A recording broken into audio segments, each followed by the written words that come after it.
Hey guys, Johnny Sunshine here, just chilling, taking a little day off, man. I just wanted to do a little follow up on this Kohler valve that I worked on yesterday. I had some issues. I want to show you the valve body that I had. I'm gonna take this thing apart, and I can see what happened with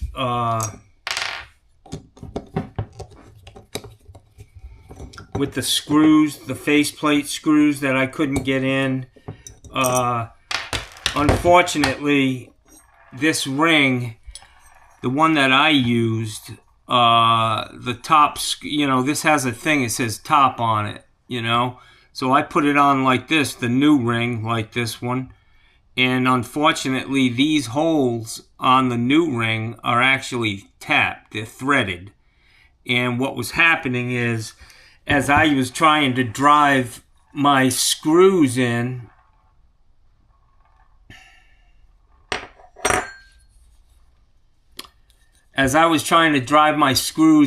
they were getting, I went through the threads on this washer, screwing it in, and then when I hit these threads in the back, I don't know if you can see that, but this hole is threaded.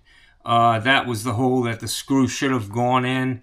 The threads weren't lined up, and it just got caught up, and I was a little frustrated. It went to hell in a handbasket real quick, but I just want to show you that the gaskets that they sent me, I'm not sure what they were all about. I got a lot of extra stuff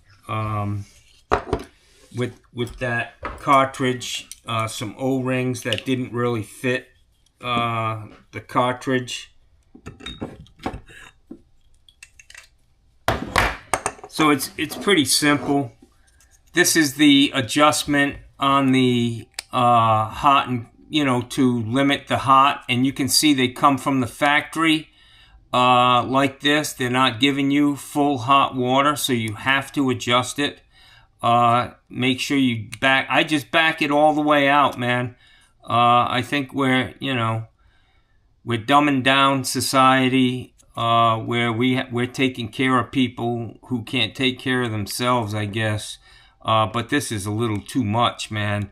Honestly, I've never really had anybody have me set a temperature setting on a faucet, man. I always set them so that you get the maximum amount of hot water, and that would be just to back this out or take the thing totally all out, the set screw.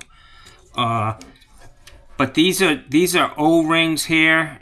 They're actually kind of flat, and maybe it's just because they've been in here for a while. And maybe those bigger washers that they gave me would fit around this if you took the O-ring off. I don't know. Like I said, it's got a lot to do with the fact that I don't use this stuff. I should have probably just put this cartridge in instead of spending the fucking $85 I spent on a brand new one. But the cartridge that I got, these were actually oblong. They weren't round on the back side of this pressure balance spool. And the O-rings that they sent me didn't fit. So I would have been fucked if I didn't have the O-rings from the old valve body, because that's what I used, man. And this goes in first. This is marked on the valve body, hot and cold. So it sits like this. This would be the cold side. I'm not sure if there's no designation on this whatsoever for hot and cold, and it does fit in both ways. It locks in. There's a little tab under there in the back of the valve body. You can hear it click in. Let me see if I can get it in the other way. Yeah.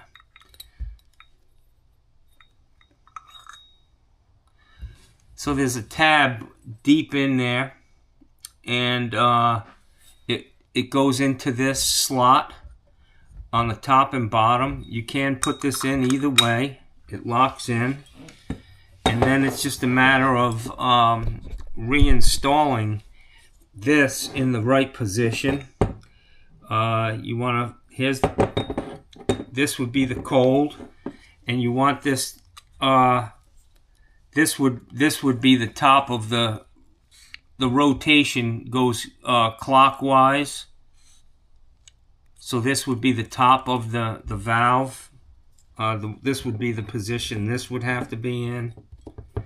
And this just slides in. And like I said, unfortunately, this thing, the holes that are drilled on this ring are bigger than this, the hole that the screws into in the back in this brass body. That was the issue that I had yesterday. The valve body, when I had it in this top position, the fucking faceplate, had threads in these holes. They were very small and threaded, and they weren't lined up. When I screwed it in, I ran into these threads, and it just wouldn't work. And I'll be honest, I didn't want to go down, make a half a mile fucking hike out to the street and turn the water off again. And, you know, because it's a pain to put it together and then take the shit apart again. But anyways, they are pretty simple, you know, once you get into it and you go back and try to figure out what you were doing wrong. I can see what I did wrong. But it doesn't help that, you know, Kohler's sending shit out that it's not really idiot proof, you know. Why the fuck do they have threads in that hole on the top? It just makes you think that that's all that's holding that faceplate on. It actually screws into the rough body. I don't know. I just question their fucking engineering a lot. I do want to give a shout out to one of my subscribers, a great guy. He's called me a few times, Will West. He's down in Austin, Texas. He calls me a lot of times about water heaters. He's having issues, and great guy. I like chatting with him. He called me the other day. He had a fucking problem with a couple of water heaters he put in. But he sent me a gift from Amazon. I walked up to my house, and there was an Amazon truck in front, and there was a package at my door. And it says, "Thanks for the content and advice. Your high-pressure friend from Austin, Texas. Thought you could use some new picks for water saver feature from Will West." And he sent me this pick set. Really nice stainless steel. Bunch of little fine tools. And unfortunately, that's the direction we're going into. You know, everything's really small. And we definitely need these. But these are very good.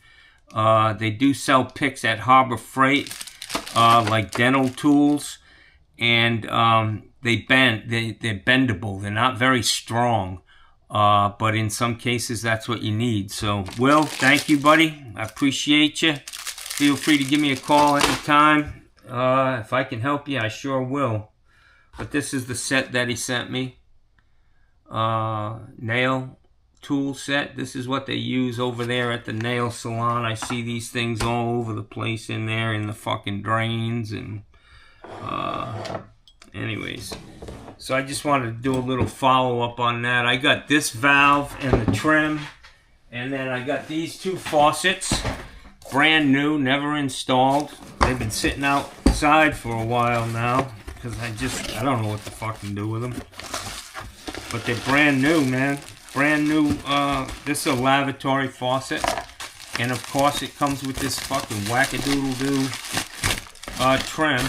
This is pretty much the trim that was on the faucet I was working on, I think. This would be the matching set. And these spin all the way around. But I got a Roman tub valve and everything, man. Rough body and trim. 2 lavatories and a shower. And I was like, fuck it, the cartridge is worth 50 bucks, you know what I mean? So I grabbed them, and I also got that white Moen faucet for $50, and a right angle drill, that little fucking oh, got a little bit of a mess going on here, man. Little Milwaukee right angle drill. They're sweet, man. It's a nice tool to have. I've got a few of them. Every truck I had on the road had one. Nice for tight quarters. It's an offset right angle 3/8 drill. Great for inside cutter tool. That's it, man.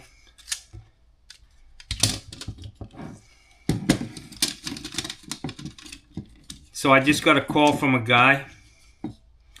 He's building a house in Northport, Florida. And he's like, hey, I need, would you be interested in doing the rough-in on a house for me? And I was like, what do you mean, just the rough-in? He's like, yeah, I mean, I'll take care of the rest of it. And I was like, well, this is a little fishy, you know, right off the bat. I said, are you a contractor or are you a homeowner? He's like, I'm a homeowner building my own house. I said, well, that's fine. If you put a permit in, pull a permit for a homeowner doing the job, I'd be happy to go ahead and put the rough plumbing in. He doesn't want any water pipes under the slab, just a couple of hot and colds to the island, sink, and a conduit to the island, a 1-inch conduit to get electric over there in the kitchen. He's going to water pipe it overhead with PEX. And I talked to him. I asked him, you know, what type of construction? Was it monolithic or stem wall? Did he have the engineering sheet? I mean, a lot of these guys, they don't know what the fuck they're doing. So you got to be careful. You know, you could just get into a fucking disaster with these guys because they just don't know how to, you know, they kill you with time, asking questions. But he said he had his engineering. He submitted all his shit. And he's got the invert, you know, the engineering for the septic system. And I said, yeah, I'd be happy to do it. I said, you want me to supply the material for the rough-in? I mean, I think it would be a great video if I went down there and threw this shit in the ground. Me and a friend of mine, my guy used to work for me. But I told him, I said, listen, man, I said, I don't know who you are from a fucking hole in the wall. And I said, you're going to need to pay me up front, Jackson, to do this job. I'm not doing anything without getting paid first. He says, well, that kind of puts me in a... I was like, listen, dude, I've been in business. I've been around here for 40 fucking years. I've been in business for 28 years. I've done hundreds of houses in Northport. I'm not in the business of fucking ripping off fucking Harry homeowner for a couple grand. But people like, I'm not saying you're going to do it, but there's a lot of fucking people out there that just don't have their shit together, and you end up, you know, I'm just protecting myself. That's how I need to do it. You want me to put that shit in the ground, I'll do it, but you got to pay me first. And it's the hardest part of the job, you know what I mean? Getting in there, getting those drains in, put an AC drain in, a conduit for electric to the island, and a hot and cold to the island. The rest is fucking butter, baby. Butter. It's easy. And he said it's only a 1-bath house. He said most of it's a garage. And he said the garage, it doesn't even have a ceiling in it. You can look right up. And I was like, well, that's not going to pass fucking inspection. You can't have a fucking garage with no fireproofing. With like an open ceiling where fire, if a car catches on fire, it spreads right through the roof system to the rest of the house. I told him, and this is an example of him not knowing the code and what the fuck's going to happen. But I was like, dude, you're going to need, like, it's going to be considered like a party wall. He's going to need like double 5/8 fucking fire grade drywall, building a fire block between the garage and the house all the way up to the roof line. And that was kind of a surprise to him. I'll be honest, I'm not, you know, it takes a lot of work dealing with people who don't know what the fuck's going on. That's why when I worked for these national builders, they knew how to build houses. Yeah, you did it a little bit cheaper, but they gave you tons of work, and they knew how to fucking build houses. They know how to get a house built in 90 days, you know, and the people living in it. They've done thousands and thousands of them. Now we got a guy down here, he bought a lot, and he wants to be his own contractor. And probably never built a house in his life, you know. But he's going to give it a shot, which I don't mind. But you're going to have to pay me first, because I'm not going to get caught up in the fucking 3-ring circus. You know what I'm saying? It's going to be one day. I go down there, put that shit in the ground, and I'm gone. You get your inspection the next morning, and have a nice fucking life, Jackson. Johnny down the road, eating lunch, eating hot dogs and motherfucking hamburgers, Jackson. Speaking of that, I got a guy out in front of my house right now, cleaning up a pile of shit. $300. I don't know what the deal is. I called a guy up, a yard cleaning, somebody who has a trailer and maybe a truck with a clam, and they sounded awfully professional. And then all of a sudden, when I agreed to the price, I told him I'd pay him $300 to fucking come get this shit in front of my house. That's pretty cheap considering all the work that I've gotten done and the hauling that, you know, the state or federal government did. Give this guy $300 to get this shit out, because it's all mixed. It's fence material, yard material, a fucking kayak, a basketball hoop. I just need it gone. So he's out there cleaning that shit up right now. And as soon as he's done, and I'm satisfied with the work that he did, Johnny Boy's going to fucking Detweilers, man. Because it's getting late and I'm hungry, man. I'm fucking hungry. Yeah. Alright, guys, it's been a pleasure. Johnny's in a good mood. I'm happy, man. I'm happy today. No pressure. Staying today. Oh, and I was just on Walt Washington's live feed, man. Oh, Walt, he's getting it down there. He's got me thinking about jumping on some answering service that he's on, you know. And they're skilled. They know the business that you're in, and they know how to ask the right questions, and it actually works out pretty good. He was explaining how much it costs him per call, and I would do the math a little bit different. I would do the math by how many of those calls do you actually capture and get the job and complete the job. So if you're getting 40 calls a week from these guys, but you're only able to do 20 of them, you gotta figure that whole expense for that 20 jobs, not the ones you missed. But he's got a lot. He's doing well down there. He's very well respected, and he's got his hands and his body in a lot of stuff down in Texas. He's active with the realtors and continuing education and these groups that get together for networking.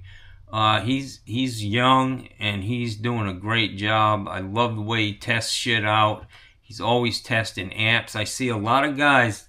I hardly ever see Steve Lav test to see what kind of amps something's pulling. He does it on every job, and it's easy to follow him. The way he does stuff, testing, he's not afraid to jump up in that attic. Some of these guys, they don't want to go up there. He's young and he's willing and able to get up and do what needs to be done. A lot of guys, as they get older, you know, they're just not going to check things that they would have done 20 years earlier because they ain't climbing in no fucking attic when it's 150 degrees up there. But Walt does it. I learn a lot from watching his channel. Big shout out to WWHVAC in I think he's in Dallas, down in Texas. But he's a good guy. And yeah, Walt, we know the clown show's in town, bro. Yeah, man.